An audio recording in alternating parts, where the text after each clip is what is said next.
Hello friends, तो आज हम यूनिट ऑपरेशन के बारे में जानने वाले हैं। हर कोई बच्चे को जिज्ञासा होती है कि यूनिट ऑपरेशन होता क्या है। यूनिट ऑपरेशन एक केमिकल इंजीनियरिंग में बेसिक है। यूनिट ऑपरेशन की शुरुआत 1880s में हुई है। यूनिट ऑपरेशन को हम क्या होता है इस चैप्टर में डिस्कशन करने वाले हैं।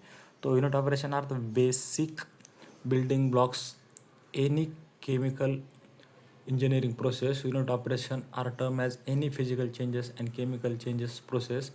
In term of unit process only chemical changes occur.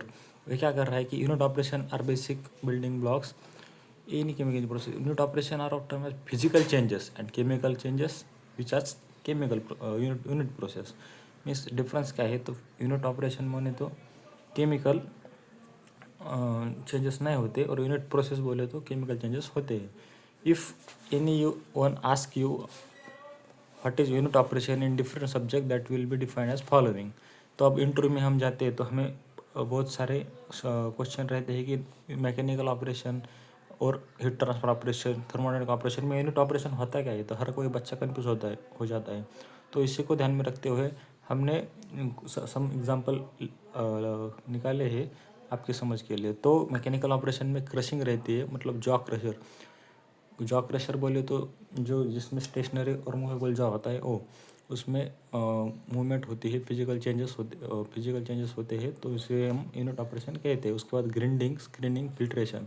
तो ग्रिंडिंग बॉल मिल, उसमें इम्पैक्ट और आल्ट्रेशन की वजह से होता है। स्क्रीनिंग, सीओ एनालिसिस, और filtration, rotary drum filter for example, और दूसरे फिल्टर भी हो सकते हैं। तो उसमें फिजिकल चेंजेस होते हैं, मतलब एक जगह से दूसरे जगह पार्टिकल मूवमेंट करता है। उसके बाद आता है heat transfer operation. Heat transfer operation में क्या है, कंडक्शन, कन्वेक्शन, रेडिएशन, ये जो बेसिक है तीन, उसको हम यूनिट ऑपरेशन कह सकते हैं। उसके बाद हीट एक्सचेंजर और ऑपरेशन। बाकी थर्मोडायनामिक ऑपरेशन तो रेफ्रिजरेशन, लिक्विफैक्शन, गैस कंप्रेशन, इसको थर्मोडायनामिक ऑपरेशन में इसको कर सकते हो। और बाकी फ्लड फ्लो ऑपरेशन में फ्लडाइजेशन, पंपिंग और फ्लो थ्रू पाइप्स,